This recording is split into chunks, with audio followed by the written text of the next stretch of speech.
Hello students, a very warm good morning to all of you. It's Amita ma'am here with today's lecture. So students, जैसा कि बेटा हमने last lecture में chapter number 9 को start किया था, जिसमें हमने ओबेसिटी टॉपिक को डिस्कस किया था with its causes and eating habits. आज का जो लेक्चर है वो नेक्स्ट टॉपिक पे रहेगा, that is affects of obesity on the health of individual.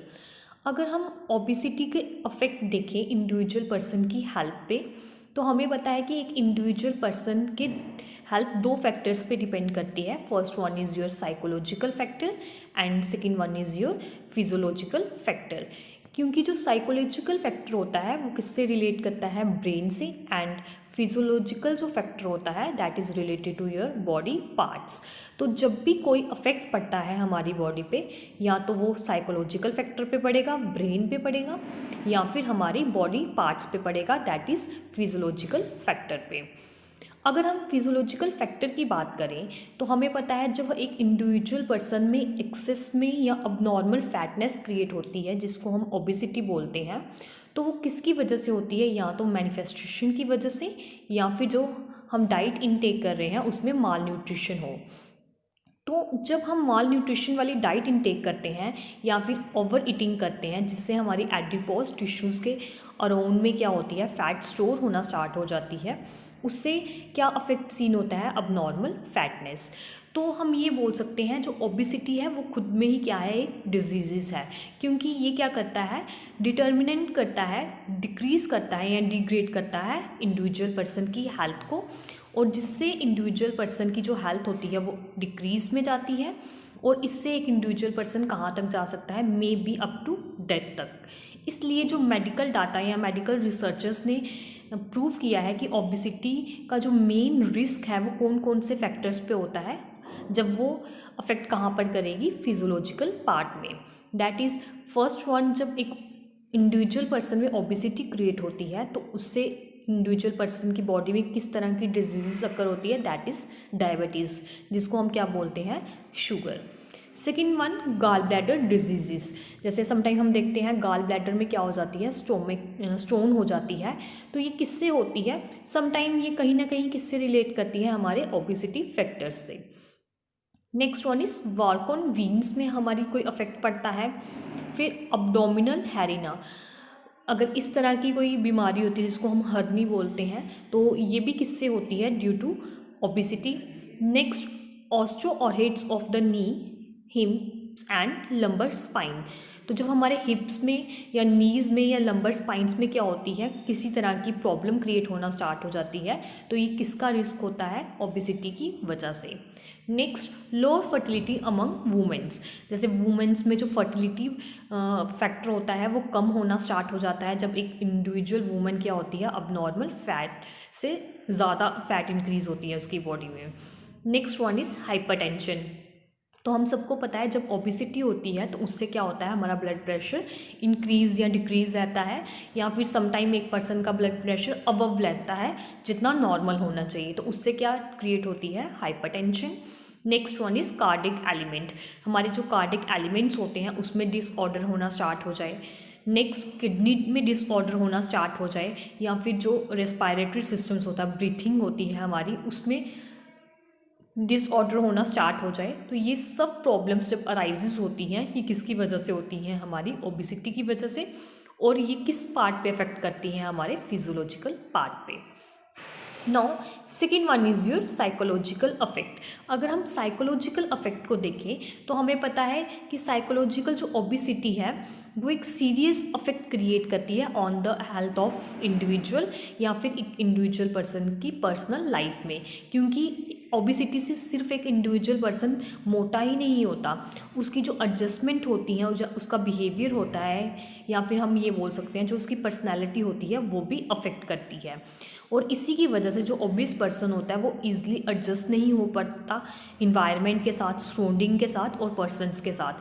फिर जहाँ पर वो रिलेशन बनता है वो क्या होता है, रिलेशनशिप अच्छा नहीं बनता, जिससे डिस्टर्बेंस क्रिएट होती है।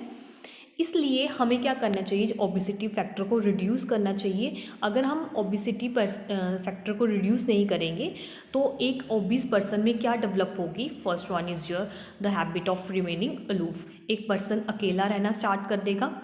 Second one is low self esteem, वो खुद को लो फील करेगा अनदर पर्सन से। थर्ड वन इज़ डिप्रेशन, तो आपको पता है एक डिप्रेशन एक तरह की आज के टाइम पे मेजर सीरियस प्रॉब्लम है जिससे एक इंडिविजुअल पर्सन खुद से बाहर नहीं आ सकता। ये सब किसके रिलेटेड फैक्टर्स हैं, हमारे साइकोलॉजिकल पार्ट के, दैट इज़ हमारे ब्रेन पार्ट के। इसलिए हमें ओबेसिटी फैक्टर को क्या करना है, रिड्यूस करना है, सो दैट कि एक पर्सन इस तरफ डेवलप नहीं कर पाए। नाउ जो नेक्स्ट पॉइंट था, नेक्स्ट टॉपिक था, that is what are the preventive methods of obesity, हमें कौन कौन से प्रिवेंटिव स्टेप्स का यूज़ करना चाहिए।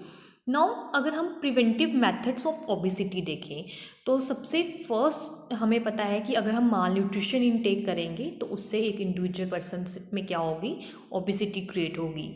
ऑन द अदर हैंड अगर हम प्रिवेंटिव स्टेप्स का यूज़ कर रहे हैं तो फर्स्ट वन प्रिवेंटिव स्टेप क्या आता है, बैलेंस डाइट। हमें क्या करना है, बैलेंस डाइट इनटेक करनी है और उसमें क्या होने चाहिए, लेस अमाउंट ऑफ कार्बोहाइड्रेट्स और फैट्स प्रेजेंट होने चाहिए, क्योंकि मैंने आपको पहले ही बताया था जो कार्बोहाइड्रेट्स होते हैं वो एक मेन सोर्स ऑफ एनर्जी होते हैं और हमारे खाने में सबसे कम अमाउंट में क्या होने चाहिए, फैट्स और कार्बोहाइड्रेट्स, क्योंकि जितनी हम अपनी बॉडी में एनर्जी प्रोड्यूस करते हैं, जितनी कैलोरीज जाती हैं उतना हम वर्कआउट नहीं कर पाते हैं। इसलिए जो कार्बोहाइड्रेट्स और फैट्स का अमाउंट होता है वो लेस होना चाहिए एज़ कंपैरिजन टू प्रोटीन्स या फिर फाइब्रस फूड।